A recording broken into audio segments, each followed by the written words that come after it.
तो इस वक्त की बड़ी खबर क्रिप्टो करेंसी को लेकर सामने आ रही है। क्रिप्टो पर सरकार नए नियम लेकर आई है। जी हां, अब से आपकी लोकेशन भी ट्रैक होगी, साथ ही लाइव सेल्फी भी जरूरी होगी।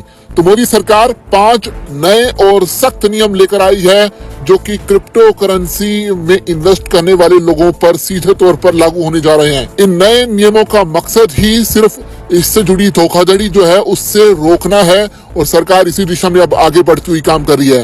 यानी अगर आप भारत में बिटकॉइन, इथेरियम या फिर किसी भी क्रिप्टो करेंसी में निवेश करते हैं तो ये खबर आपके लिए बेहद जरूरी है, क्योंकि भारत की वित्तीय खुफिया इकाई FIU ने क्रिप्टो एक्सचेंज के लिए नियमों को बेहद सख्त कर दिया है। अब क्रिप्टो अकाउंट खोलना या चलाना उतना आसान नहीं रहा जितना कि पहले हुआ करता था।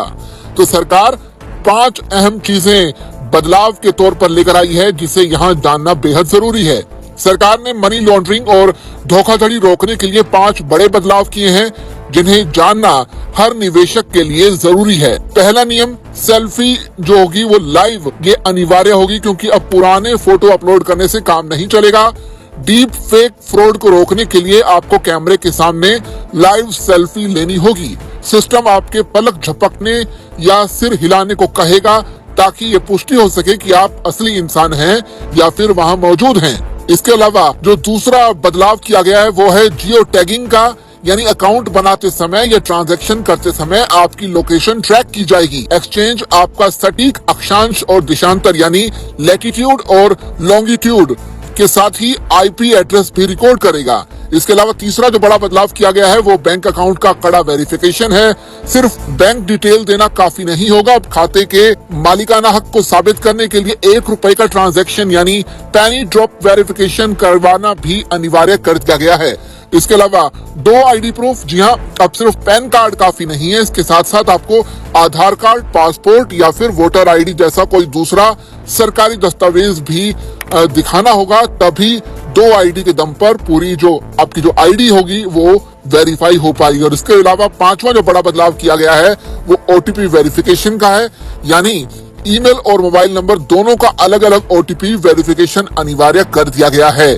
इससे पहले सिर्फ एक ही OTP के जरिए काम चल जाता था, लेकिन अब सरकार ने इसमें बदलाव करते हुए 2 यानी ईमेल का अलग OTP और मोबाइल फोन का अलग से OTP वेरीफाई कराना अनिवार्य किया गया है। अब ये कदम क्यों उठाएगा ये एक बड़ा सवाल है, क्योंकि FIU जो कि भारत की खुफिया तौर पर इन तमाम चीजों पर, क्रिप्टो पर नजर रखती है, उनका ये मानना है कि क्रिप्टो एक्सचेंज को अब आभासी डिजिटल संपत्ति यानी वित्तीय सेवा प्रदाता माना जाता है। इसका जो मुख्य उद्देश्य है अवैध गतिविधियां, टेरर फंडिंग और साइबर धोखाधड़ी पर लगाम लगाना है। तो ऐसे में FIU ये नहीं चाहती कि भारत का कोई भी नागरिक इस तरह की चीजों में संलिप्त हो, चाहे वो टेरर फंडिंग हो या फिर साइबर धोखाधड़ी। तो ऐसे में इन तमाम चीजों को रोकने के लिए ही ये 5 बड़े बदलाव सरकार ने किया है। यानी अगली बार अगर आप क्रिप्टो में निवेश करना चाहते हैं या फिर उससे जुड़ी कोई ट्रांजैक्शन कर रहे हैं तो आप पर ये 5 नियम लागू होंगे। तो बस तैयार रहिएगा ताकि आपके साथ किसी भी तरह की फाइनेंशियल धोखाधड़ी ना होने पाए।